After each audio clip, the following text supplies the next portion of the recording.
that God in heaven is a God of justice. You don't know that. The detained leader of the indigenous people of Biafra, IPOB, Nnamdi Kanu, has said that he won't defend the federal government's charge against him. The ongoing trial of the IPOB leader had a new twist on Monday as he shields his earlier plan to call Uzodimma, Wike, Malami, Sanwo-Olu, others as witnesses to defend the 7-count terrorism-related charge the federal government preferred against him.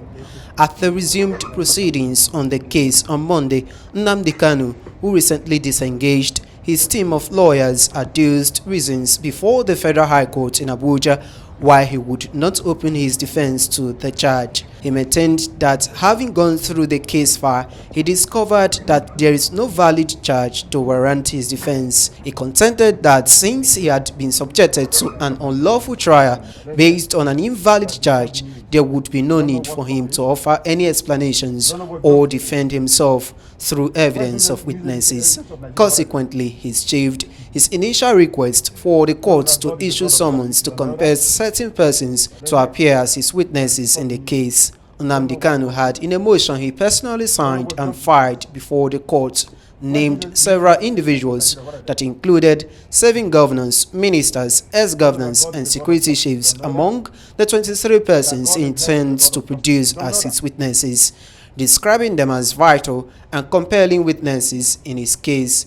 Kanu urged the court to grant him a 90-day period to enable him to open and conclude his defense. He argued that expanding the initial 6-day period the court gave him to conclude his defense has become necessary in view of the number and status of the witnesses he intends to produce to give evidence in the case. The proposed witnesses in the principal list is submitted before the court included the governor of Imo State, Hope Uzodimma, his Lagos State counterpart Babajide Sanwo-Olu, Minister of the Federal Capital Territory FCT Nyesom Wike, the immediate past Attorney General of the Federation, and Minister of Justice Abubakar Malami, as well as former Chief of Army Staff General Tuku Buratai, retired.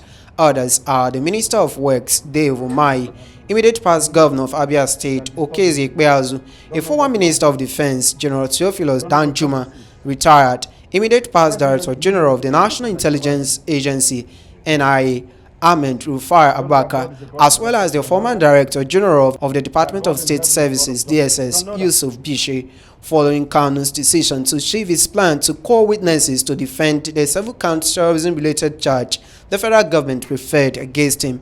The court adjourned the case till 4th, 5th, and 6th of November for the adoption of the final written addresses based on Mr. Kanu's position that the prosecution had not established any case against him. Just before the case was adjourned, Trial Justice James Omotosho employed the IPOB leader to consult experts in criminal law to explain the consequences of his decision. Jude Aweke, reporting for VOS TV News, Benin.